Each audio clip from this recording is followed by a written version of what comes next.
কাজে ওনার চিকিৎসার ব্যাপারে বিভিন্ন ধরনের সোশ্যাল মিডিয়াতে, আমি তো সোশ্যাল মিডিয়া দেখার সুযোগ হয় না, আমি দেখিও না, কিন্তু কোনো কোনো সময় অনেক গুজব শোনা যাচ্ছে বা অনেকে বেড়ায়।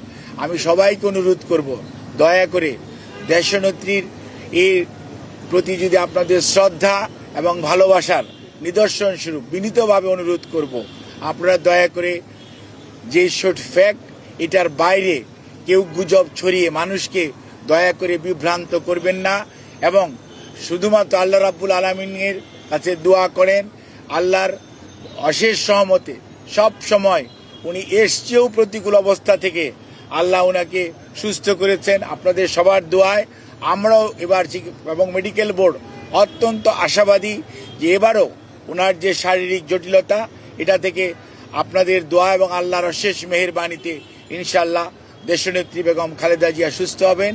আর বিদেশে যাওয়ার ব্যাপারে আমাদের সর্বোচ্চ প্রস্তুতি রয়েছে।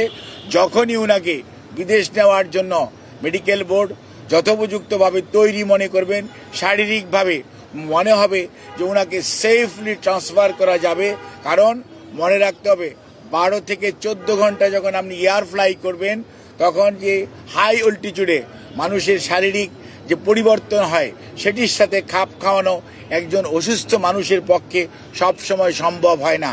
কাজে এই জিনিসটি খেয়াল রেখে আপনারা দয়া করে বিভ্রান্ত হবেন না, দয়া করে কেউ বিভ্রান্তি ছড়ানোর চেষ্টা করবেন না।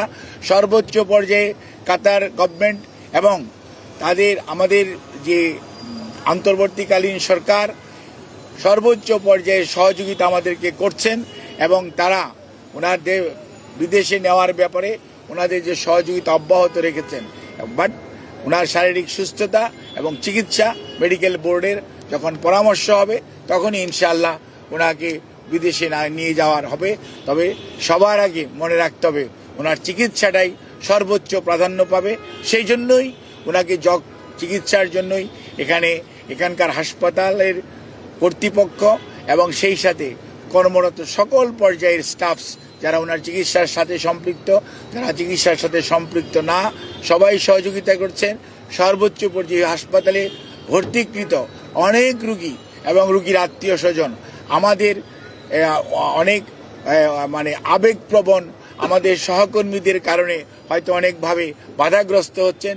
সেজন্য আমরা আপনাদের কাছে যারা একটু মনে কষ্ট পাচ্ছেন তাদের কাছে আমরা ক্ষমা প্রার্থী, আপনাদের সহযোগিতা চাই, এবং সর্বোচ্চ পর্যায়ে আপনাদের সহযোগিতা ছাড়া আমরা সত্যিকার অর্থে ওনার চিকিৎসা কার্যক্রম অব্যাহত রাখা